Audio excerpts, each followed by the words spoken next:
Bonjour et bienvenue dans une nouvelle vidéo. Aujourd'hui, je voulais venir pour répondre à une question qui m'a été posée en fait assez régulièrement sous certaines vidéos YouTube et même en privé sur Instagram concernant le fait de manger de manière intuitive tout en souffrant d'anorexie. Alors vous avez pu le constater sur ma chaîne, je ne parle jamais d'anorexie et à chaque fois que dans les commentaires on me demande d'un point de vue anorexie, est-ce que c'est bon de prendre en compte les conseils que je peux donner, à chaque fois je dis non. En fait, je mets toujours à part l'anorexie. Pourquoi? Tout simplement parce que quand on souffre de TCA hors anorexie, donc tout ce qui va être boulimie, hyperphagie, compulsion, ce genre de choses, on va avoir plus une sensation de perte de contrôle. Soit la sensation de faim va être insurmontable et on va avoir tendance à anticiper à chaque fois cette sensation de faim, soit on ne sait tout simplement plus quand est-ce qu'on a faim, de quand est-ce qu'on a envie, tellement on a des pertes de contrôle et tellement on a détraqué notre comportement alimentaire, soit on arrive à des fins un peu extrêmes, mais parce qu'on a essayé de mettre en place des régimes, mais en règle générale, ces sensations-là ne sont pas des bons souvenirs. Donc les autres pathologies sont différentes parce que c'est vraiment un rapport avec les pertes de contrôle. Après, par rapport à la dernière vidéo que j'avais fait sur l'alimentation intuitive et la dépression, on pourrait se dire que l'anorexie c'est un petit peu pareil.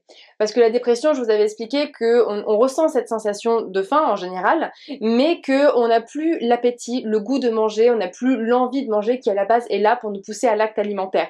Donc là, il n'y a pas d'histoire de contrôle. C'est plus fort que nous en fait.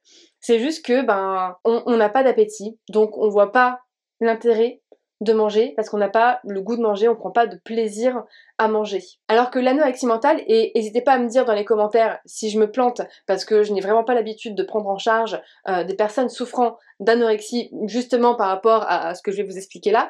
Dans l'anorexie mentale en fait, on est dans de l'hyper-contrôle, c'est-à-dire que la sensation de faim, on va la ressentir, mais ça va être un plaisir d'aller à l'extrême sensation de faim parce qu'on a l'impression d'avoir le pouvoir en fait, de pouvoir tout contrôler. C'est nous qui gérons en fait cette sensation de faim, c'est nous qui gérons les besoins de notre corps. Donc concernant l'anorexie mentale, ce trouble du comportement alimentaire, il est principalement dicté par la perception corporelle que l'on peut avoir de soi et que l'on peut avoir des autres.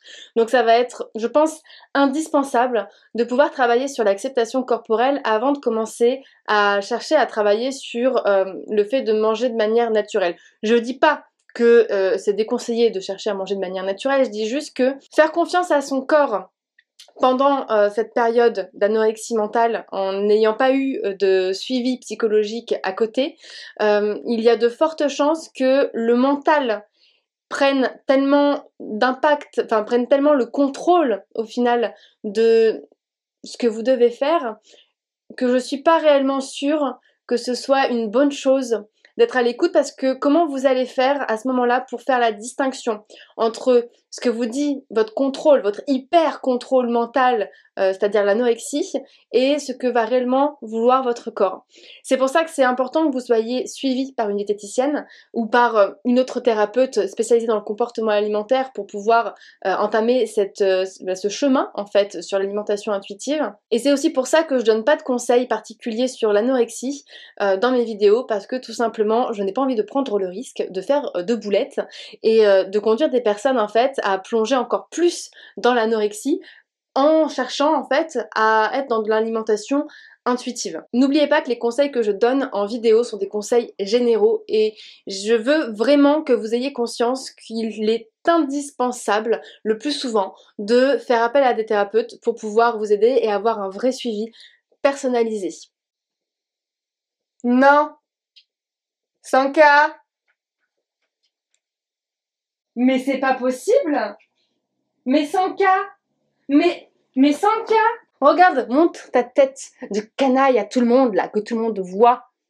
Le monstre qui m'empêche de dormir la nuit. Donc voilà pour la vidéo d'aujourd'hui. Je suis désolée de ne pas avoir pu faire donc une vidéo complète concernant l'anorexie, mais c'était important pour moi de pouvoir vous expliquer pourquoi est-ce que je fais pas de vidéo concernant l'anorexie sur ma chaîne et pourquoi est-ce que le plus souvent je mets l'anorexie de côté par rapport aux conseils que je peux éventuellement donner dans mes vidéos. Il me fatigue! En attendant qu'on se voit demain, je vous laisse comme d'habitude liker cette vidéo, la partager et puis vous abonner si c'est toujours pas fait.